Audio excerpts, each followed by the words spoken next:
Morning class, I'm Will Kemp from Will Kemp Art School, and today we're going to have a look at this picture to try and decide which brushes are going to be best to get the best results whilst working with acrylics. Here's an array of brushes, but often when you go to the art store you see them all and you don't know which one to pick up or which one to start with. When you look at a brush for the first time and you feel it, it's often quite hard, and it's because it's been given a protective coating just to keep it in its shape.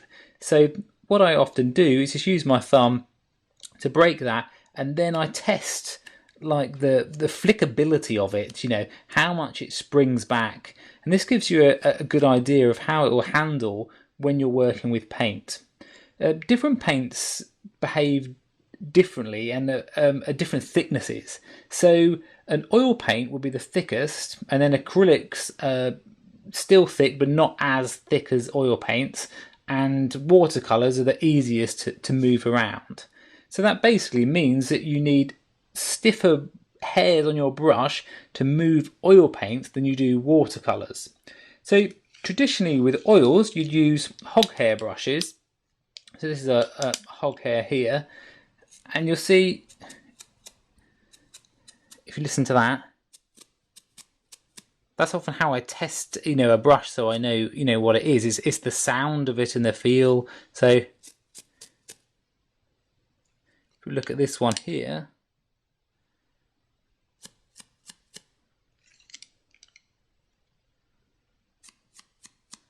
I might be able to play a tune out of these. So if we look at the difference here, this is a pure hog.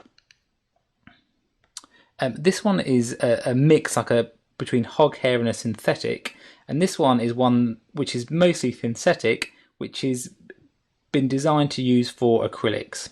So you'll see how the hog, more used for oils, has got that stiffness to it. This one, which is also designed for oils, has got a stiffness to it but a bit more of a softness if you look at the edge of it, and this one for acrylics is again softer still. One thing you'll notice that's the same between all of these is the curve of the top of the brush. This means it is called a filbert brush. This is the type of brush. This is very useful for painting. So if we were painting this cloud area, with the filbert it means that you can paint onto the edge, and you just use this edge here to feather it. You can just blend parts really easily, and you won't leave such a hard line that you would do if you use what's called a bright or a flat brush. You see how it's got this square edge to it. To try and blend with a flat is very hard because these edges cause the paint to kind of push out to either side of the brush, and it will be harder for you to blend it. What the flats are very good for is if I was blocking in this area of the blue, is that I can kind of scrub it very hard and block it in very quickly.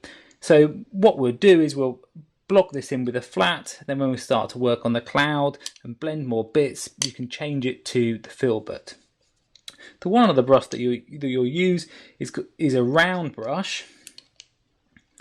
It's quite a small one, but this is just a little round sable brush, and you'll see there it's got a nice spring to it, but it's very soft to the touch in comparison to, say, the hog hair brush. This means that when you're blending, what you can do is just very subtly feather the edges, and it won't make a brush mark, and you can just get a very smooth transition.